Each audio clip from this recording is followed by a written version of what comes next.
The rain-slicked streets of Seattle glistened under neon lights. But inside the rusty anchor, the air was thick with the scent of whiskey and desperation. I wiped down the bar, my hands steady despite the chaos of the night. When he walked in, Elliot Voss, the alpha who could silence a room with a single glance. His presence hit me like a shot of bourbon, sharp and burning, and I knew my life was about to change. I'm Jamie Carter, a 28-year-old Omega with a chip on my shoulder and a knack for pouring drinks that make people forget their troubles.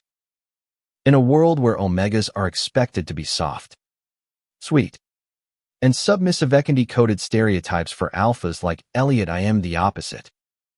My scent, they say, is like aged whiskey, rough, smoky, and unapologetic.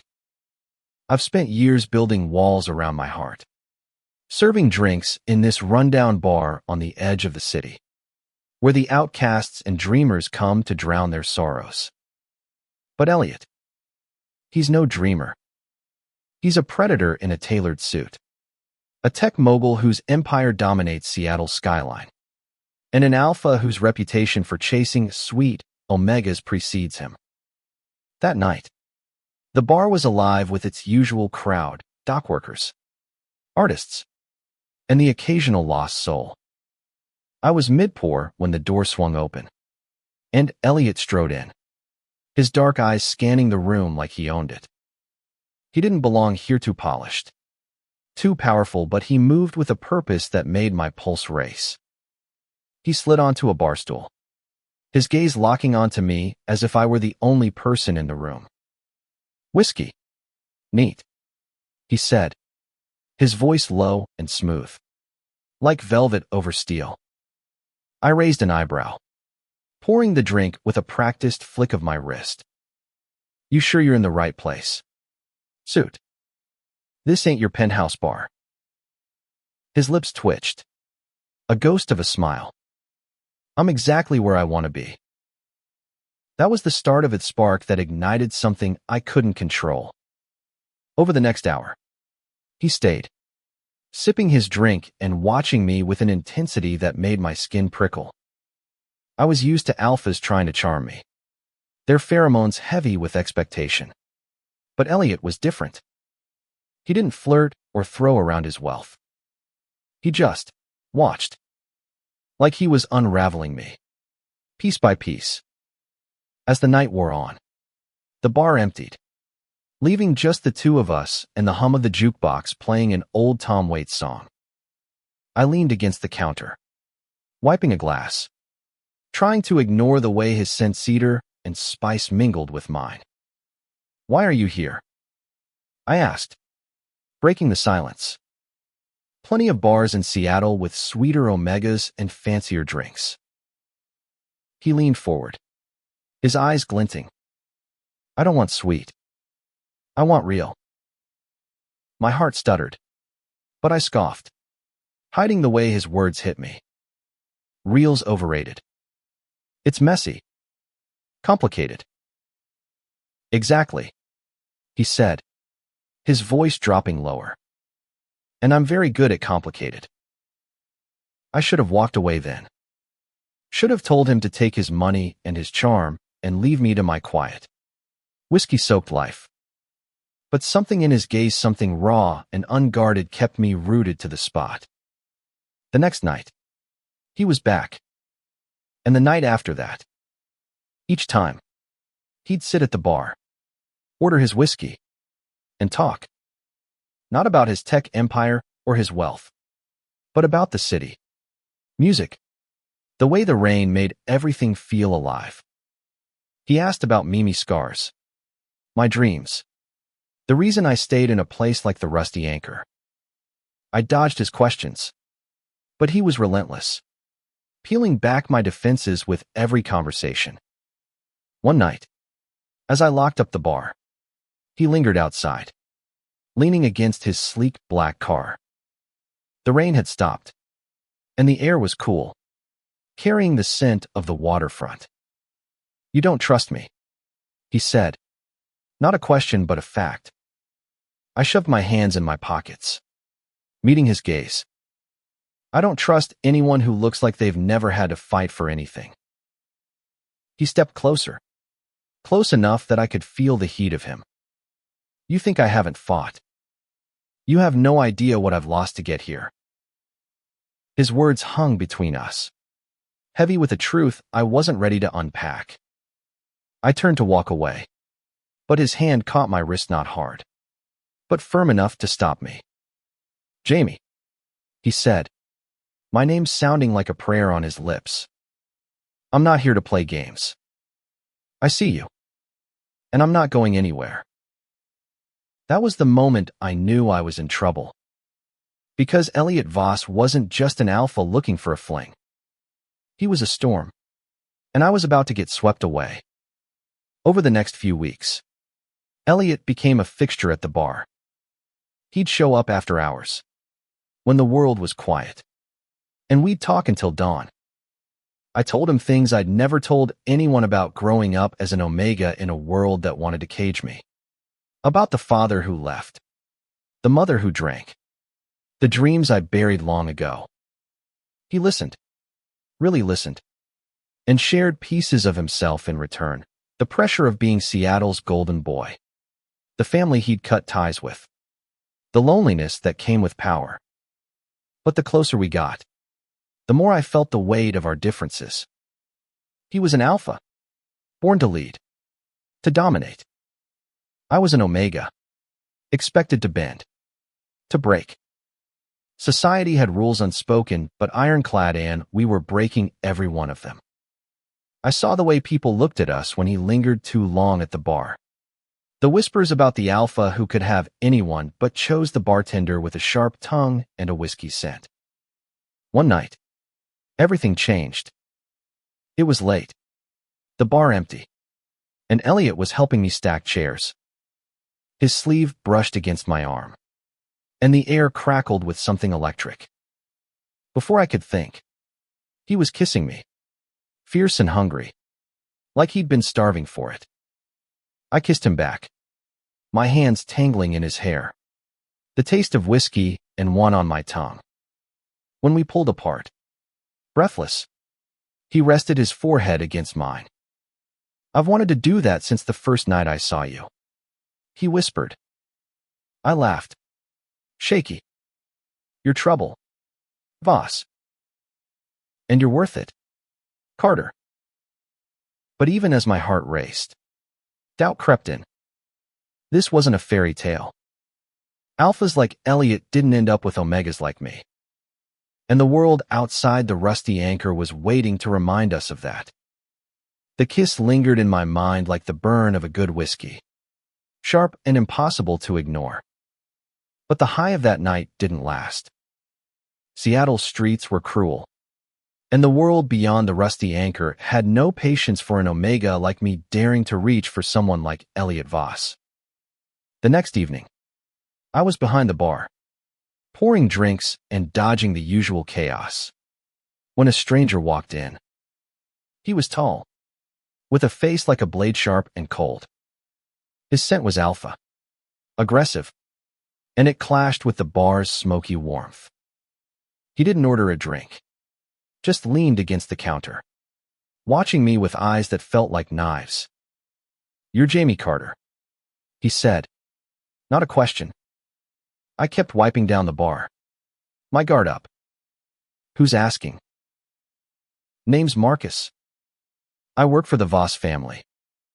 He slid a card across the counter, embossed with a crest I'd seen on Elliot's cufflinks. You're getting too close to him. Walk away. I laughed, sharp and bitter. You his babysitter or his bodyguard? Marcus didn't smile. His family doesn't approve. You're an Omega. You know how this works. The words hit like a punch. I knew the realest Omegas were trophies, not partners. Especially not for alphas like Elliot, whose family name carried weight across the Pacific Northwest. But hearing it laid bare, from a stranger no less, made my blood boil. Tell his family I'm not interested in their approval. I said, shoving the card back. Marcus leaned closer, his voice low. You think this is a game? You're playing with fire. Bartender. And you'll get burned. He left, but his words stayed, coiling around my heart like barbed wire. That night, when Elliot showed up, I couldn't look at him the same. He sensed it, his eyes narrowing as he sat at the bar. What's wrong? He asked, his voice soft but insistent. I shook my head, pouring his whiskey with more force than necessary. Just another night in paradise. But he didn't let it go. After closing, he cornered me outside, the rain starting to fall again. Talk to me. Jamie. What happened? I wanted to lie, to keep the walls up. But his eyes, damn, those eyes pulled the truth out of me. I told him about Marcus. The card. The warning. His face darkened, a storm brewing behind his calm exterior. My family doesn't get to decide who I choose, he said, his voice like gravel. And I choose you. Those words should have felt like a victory, but they didn't. They felt like a weight, a reminder of the world we were up against. Elliot, this isn't just about us. Your family, your world will tear us apart. He stepped closer, his hand cupping my face. Let them try. His defiance was intoxicating, but it didn't erase the fear. Over the next few days, the pressure mounted.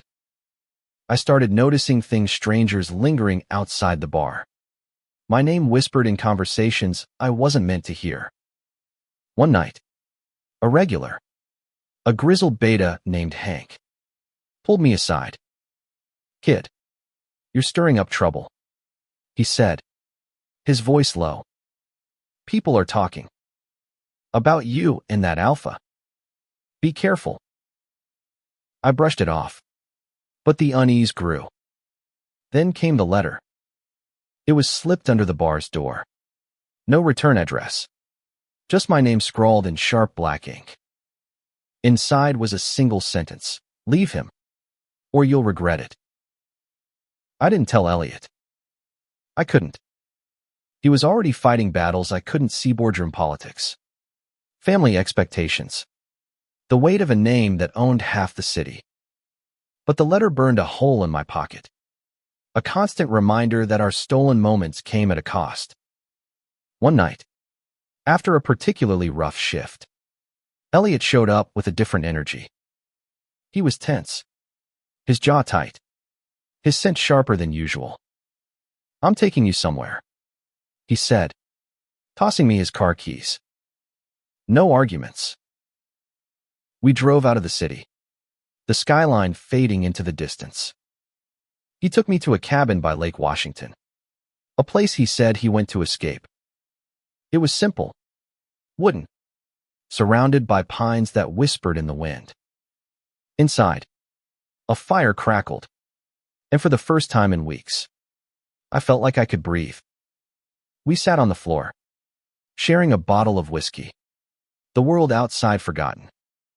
He told me about his childhood, about the father who demanded perfection, the mother who left when he was 10. I told him about the nights I spent tending bar to pay for my mom's rehab, the dreams of being a writer I'd buried under years of survival. When he kissed me again, it was softer this time, like he was memorizing me. I don't care what they say, he murmured against my lips. You're mine. But even in that moment, I couldn't shake the feeling that we were running out of time. The world was closing in, and no amount of whiskey or kisses could keep it at bay. The cabin became our sanctuary, a place where the world's rules didn't exist. But sanctuaries are temporary, and reality always finds a way to claw its way back. By the time we returned to Seattle, the city felt like a pressure cooker ready to explode. I was behind the bar, pouring a double for a regular, when my phone buzzed. A text from an unknown number, Check the news. Now. I ignored it, but the unease gnawed at me. Later, during a lull, I pulled up my phone and saw the headline. Voss Tech CEO under fire. Family questions Alpha's unstable choices. The article was a thinly veiled attack, hinting at Elliot's inappropriate associations and questioning his leadership. My name wasn't mentioned, but it didn't have to be. I knew who they meant. When Elliot showed up that night, he looked like he hadn't slept. His tie was loose, his hair mussed, and his scent carried a bitter edge. "You saw it," he said, sliding onto his usual stool. I nodded, pouring his whiskey. "Your family's playing dirty." "They always do." He downed the drink in one go, his eyes burning. "They think they can control me. They're wrong." But I saw the cracks in his armor, the way his hand trembled slightly, the way his gaze darted to the door like he expected trouble. I wanted to reach for him, to tell him we could face this together, but the words stuck in my throat. The next day, trouble found us. I was opening the bar when two men in suits showed up, their alpha sense heavy with authority. They didn't bother with pleasantries. "Jamie Carter," one said, his voice clipped. "You're coming with us." I laughed, thinking it was a joke, but their expressions didn't waver. "And if I don't?" The second man stepped forward, his hand brushing his jacket to reveal a holster. "We'd rather not make a scene." My heart pounded, but I kept my voice steady. "You're going to have to try harder than that." They didn't. Instead, they grabbed me, one on each arm, and dragged me to a black SUV outside. I fought, but they were stronger, trained. The last thing I saw before they shoved me inside was the neon sign of the Rusty Anchor flickering in the rain. They took me to a sleek office downtown, all glass and steel, with a view of the city that made my stomach churn. A woman waited there, her silver hair pulled back, her scent sharp and commanding. She introduced herself as Eleanor Voss, Elliot's aunt. "You're a problem," she said, her voice cold. "Elliot's distracted, unstable. Because of you." I leaned back in the chair, forcing a smirk. "Sounds like a you problem." Her eyes narrowed. "You're an Omega? You know your place. Walk away, and we'll make it worth your while." She slid a check across the desk, 6 figures. More money than I'd ever seen. I stared at it, my mind racing. This was the kind of money that could change everything, pay off debts, get me out of the bar, let me start over. But it came with a price, Elliot. I pushed the check back. "Keep your money. I'm not for sale." Her smile was thin, dangerous. "Everyone has a price. Mr. Carter. We'll find yours." They let me go, but the threat lingered. When I got back to the bar, Elliot was there, pacing like a caged animal. I told him everything, and his face went pale. "I'll handle it," he said, his voice tight. "They won't touch you again." But I saw the fear in his eyes, the same fear I felt. We were fighting a war we couldn't win, not against his family, not against a world that saw us as wrong. That night, we didn't go to the cabin. Instead, we stayed in my tiny apartment above the bar, the sounds of the city filtering through the cracked window. We didn't talk much. We didn't need to. His arms around me, his breath against my neck, said more than words ever could. But the peace didn't last. The next morning, I woke to find Elliot gone. A note on the pillow. "I'm fixing this. Trust me." I wanted to believe him, but trust was a luxury I couldn't afford. Not when the threats were getting closer, and the stakes were higher than ever. Elliot's absence left a hole I couldn't ignore. For 2 days, he didn't show up at the bar, didn't call, didn't text. I kept busy, pouring drinks and dodging questions from regulars who'd noticed the tension in the air.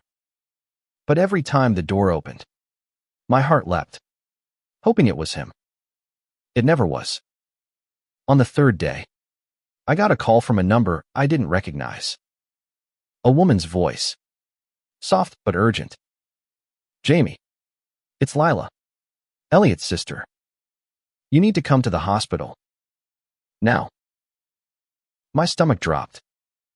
I grabbed my jacket and ran, the city blurring past as I hailed a cab. At Seattle General, Lila met me in the lobby, her face pale, her scent laced with fear. "He was attacked," she said, leading me to the ICU. "Last night, outside his office. They don't know who did it." Elliot lay in the hospital bed, bruised and bandaged, machines beeping softly around him. His eyes were closed, but his chest rose and fell, steady and alive. I sank into the chair beside him, my hands shaking as I reached for his. "What happened?" I asked Lila, my voice barely above a whisper. She hesitated, glancing at the door like she expected someone to burst in.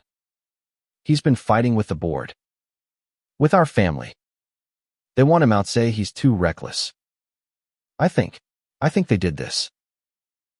Her words hit like a freight train. His own family. I wanted to scream, to tear the city apart to find whoever did this.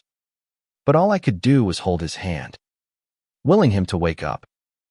He did. Hours later, his eyes fluttering open. "Jamie," he croaked, his voice weak but warm. I leaned closer, my throat tight.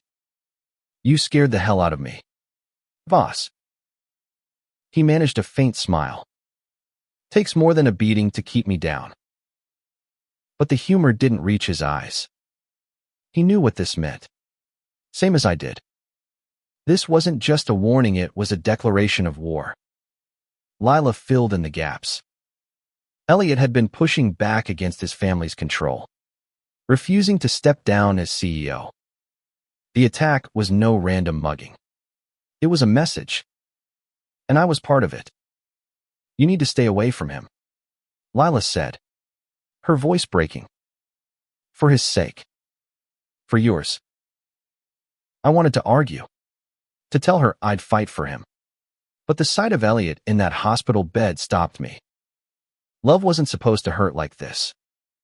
When he was released, I took him to my apartment, ignoring his protests.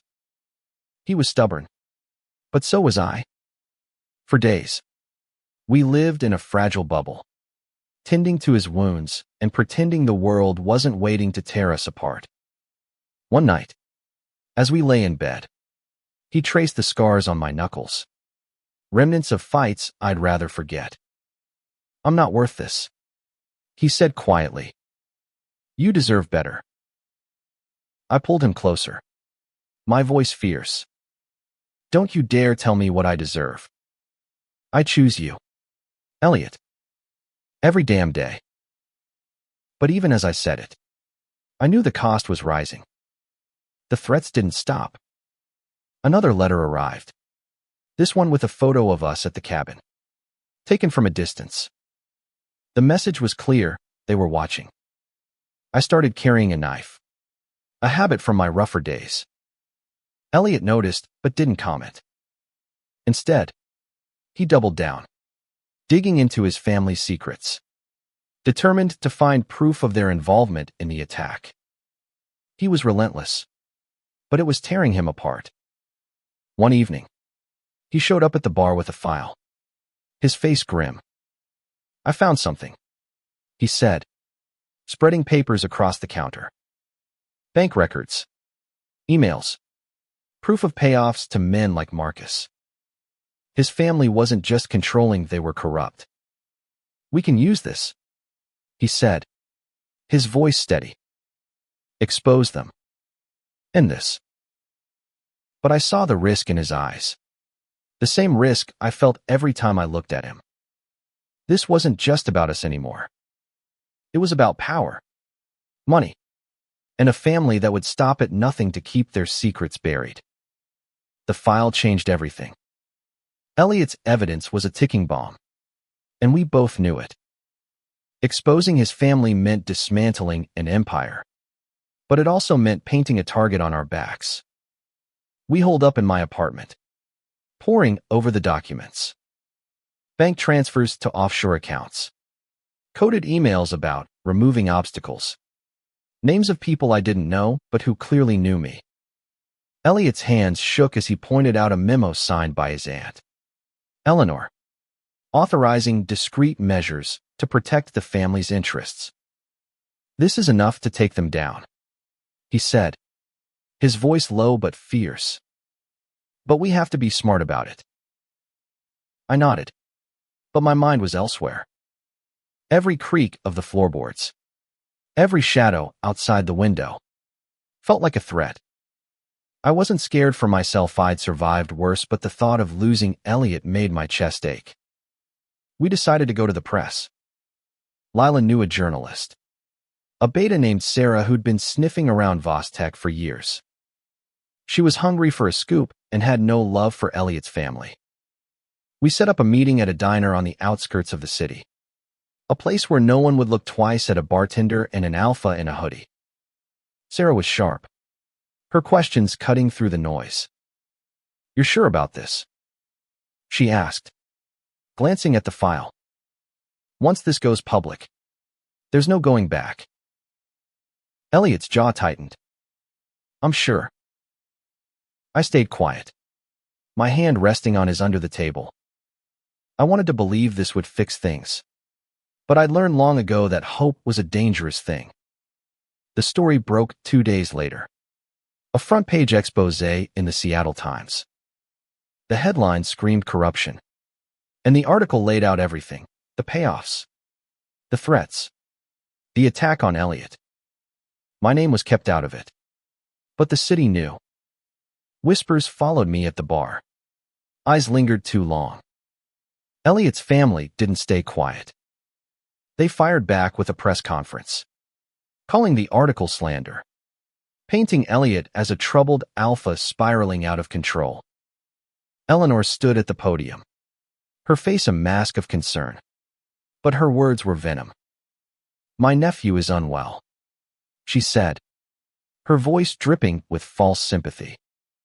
"We're doing everything we can to help him." I watched the broadcast from behind the bar, my hands clenched into fists. Elliot was at his apartment, meeting with lawyers, preparing for the fallout. I wanted to be there, but he'd insisted I stay out of it. Keep safe. Safe. Like that was an option. That night, the bar was quieter than usual, the air heavy with tension. I was locking up when I heard footsteps behind me. I turned, expecting Elliot, but it was Marcus, the alpha from before. He wasn't alone this time. 2 others flanked him, their scents sharp with intent. "You should have taken the money," Marcus said, his voice low.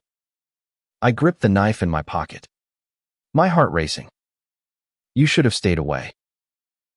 They moved fast, but I was faster. Years of bar fights had taught me how to move, how to strike. I got one in the jaw, another in the gut, but there were too many. A fist connected with my cheek, and I hit the ground, the world spinning. Then I heard a shout, Elliot's voice, raw and furious. He barreled into Marcus, tackling him to the pavement. The others hesitated, and I scrambled to my feet, pulling my knife. "Enough!" Elliot roared, his alpha pheromones flooding the air, forcing the others to back off. Marcus glared but retreated, his men following. Elliot pulled me to him, his hands checking me for injuries. "You okay?" I nodded, though my face throbbed. You shouldn't be here. They're after you. They're after us, he corrected, his eyes blazing. And I'm done running.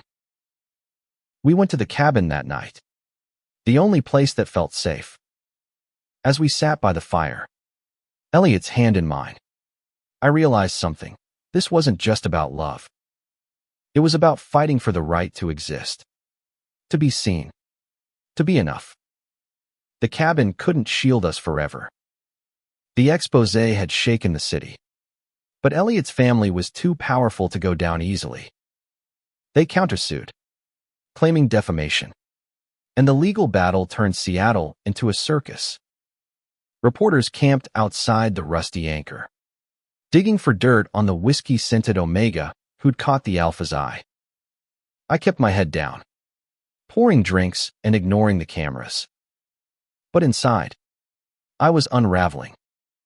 Every night, I checked the locks twice, kept my knife close. Elliot was fighting his own war court dates, boardroom showdowns, and a family that wouldn't quit. One evening, Lila showed up at the bar, her face drawn. They're freezing his assets, she said, sliding onto a stool. The board's voting to remove him as CEO. I poured her a drink, my hands steady despite the storm in my chest. Can he fight it? She shook her head. Not without help. He's burning every bridge. Jamie. For you. Her words cut deeper than I expected. I'd never asked him to sacrifice everything, but he was doing it anyway. That night, when he came to the bar, I pulled him aside. You're losing too much, I said, my voice breaking. Your company, your family, your life. I'm not worth it. He grabbed my shoulders, his eyes fierce. You're worth everything. I'd rather lose it all than lose you. I wanted to believe him, but doubt was a poison, and it was spreading. The next day, I got a call from Sarah, the journalist. She had new information evidence that Eleanor had hired the men who attacked Elliot. It was enough to turn the tide, but it came with a catch. I'd have to go public, testify, put my name in the spotlight. I didn't want to. I'd spent my life staying under the radar, surviving by being invisible. But for Elliot, I'd do it. The hearing was a nightmare. The courtroom was packed, cameras flashing, voices whispering. I stood on the stand, my whiskey scent clashing with the sterile air, and told the truth about the threats, the letters, the men who'd come for me.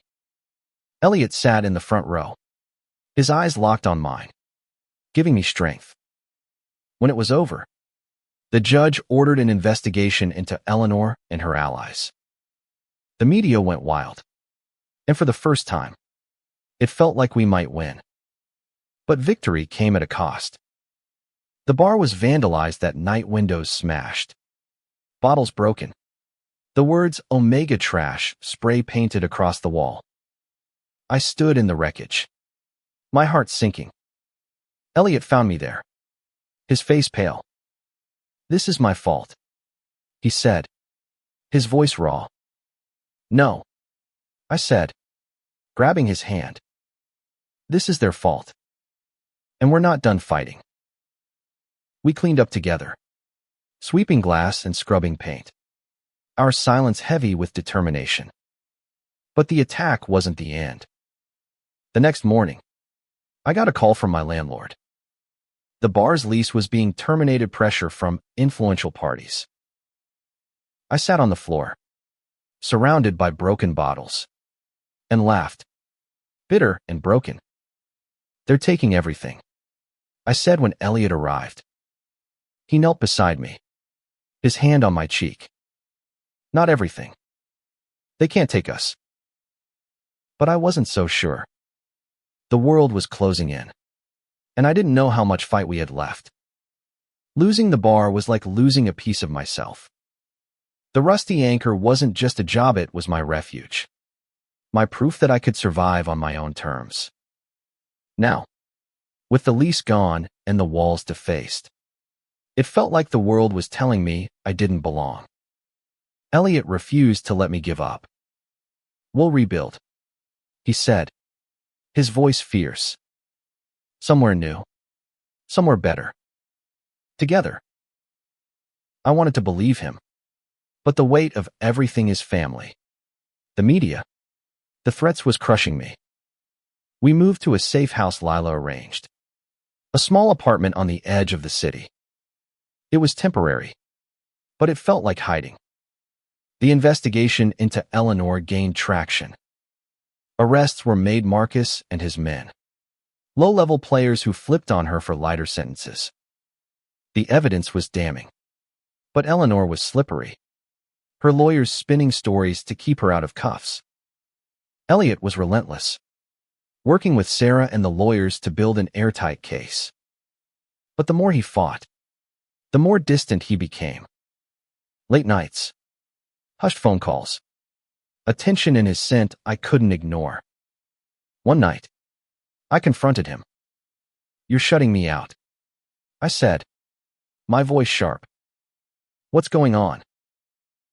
He sighed, running a hand through his hair. "I'm trying to protect you, Jamie. If this goes wrong, I need to know you're safe." "I don't need protecting," I snapped. "I need you to trust me." He looked at me, his eyes raw. "I do trust you. More than anyone. But I can't lose you." The words hung between us, heavy and true. I pulled him close, kissing him with a desperation that scared me. We were fighting for each other, but the cost was tearing us apart.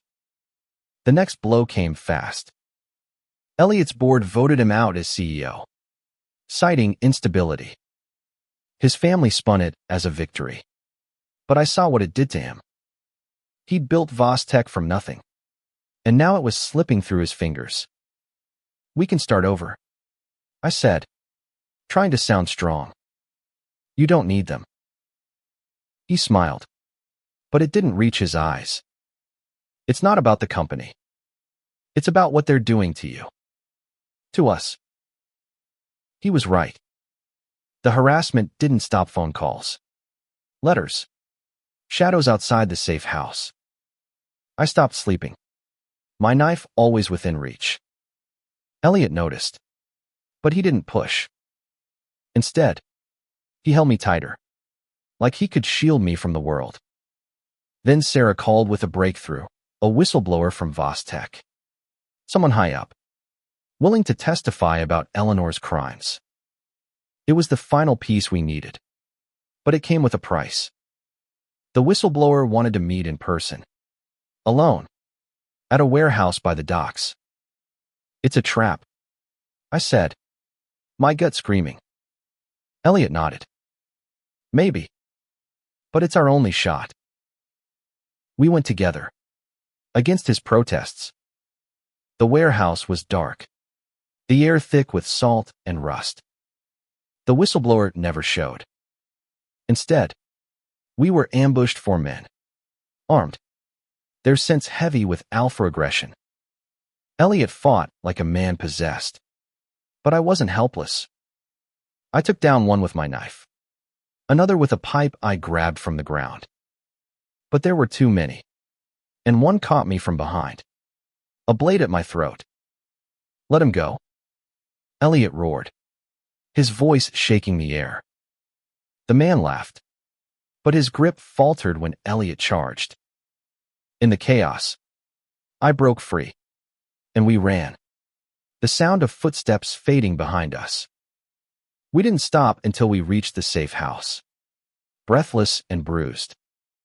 "We can't keep doing this," I said, my voice raw. "It's going to kill us." Elliot pulled me close, his heart pounding against mine. Then we end it. Together. The warehouse fight was our breaking point, but it was also our turning point. We couldn't run anymore. We had to face the storm head-on. Elliot and I spent the next day strategizing with Lila and Sarah. The whistleblower's betrayal stung. But it gave us clarity. No more waiting. No more hiding. We had enough evidence to go public again. This time with everything: names, dates, proof of Eleanor's crimes. Sarah worked her magic. And within 48 hours, a new article dropped. This one with documents that couldn't be ignored. The city erupted. Protests outside Vostek. Calls for Eleanor's arrest. The board scrambling to distance themselves. Eleanor was arrested that night. Her face stone cold as she was led away in cuffs. The news played it on loop. And for the first time, I felt a flicker of hope. But hope, like whiskey, burns going down. Elliot was reinstated as CEO. But the victory was bittersweet. The company was in chaos. His family fractured. He spent days cleaning up the mess. And I spent them rebuilding the rusty anchor. A friend of Lila's bought the building, nullifying the lease termination. It wasn't perfect, but it was mine again. One night, as I scrubbed the last of the paint off the walls, Elliot showed up. His suit traded for jeans and a jacket. He looked lighter, like the weight of the world was finally lifting. "We did it," he said, pulling me into his arms. I laughed, resting my forehead against his. "We almost died doing it." "Worth it," he murmured, kissing me softly. We stood there, in the bar that had seen our beginning. And I realized something. We weren't just surviving anymore. We were living. Months later, the city had changed. Vostek was rebuilding, with Elliot at the helm, pushing for transparency and reform. The rusty anchor was thriving, a haven for those who didn't fit the world's mold. And us. We were still us, whiskey and cedar, rough edges and all. One evening, as the bar closed, Elliot took my hand and led me outside. The rain had stopped, and the stars were out, a rare sight in Seattle. He pulled a small box from his pocket, his eyes nervous but sure. "I don't care about the rules," he said, opening it to reveal a simple silver ring. "I don't care what the world thinks. I just want you, Jamie. Forever." My heart stopped, then started again. Faster. I took the ring, my hand shaking. "You're still trouble, Voss. And you're still worth it, Carter." I kissed him, the city alive around us. And for the first time, I believed we could have this love, messy and real, in a world that tried to break us. We weren't perfect, but we were enough. The fight wasn't over. There would always be whispers, rules, people who didn't understand. But we'd faced worse. And we'd won. Together, we'd carved out a place where an omega like me, whiskey-scented and stubborn, could love an alpha like Elliot, fierce and unyielding. And that was worth everything.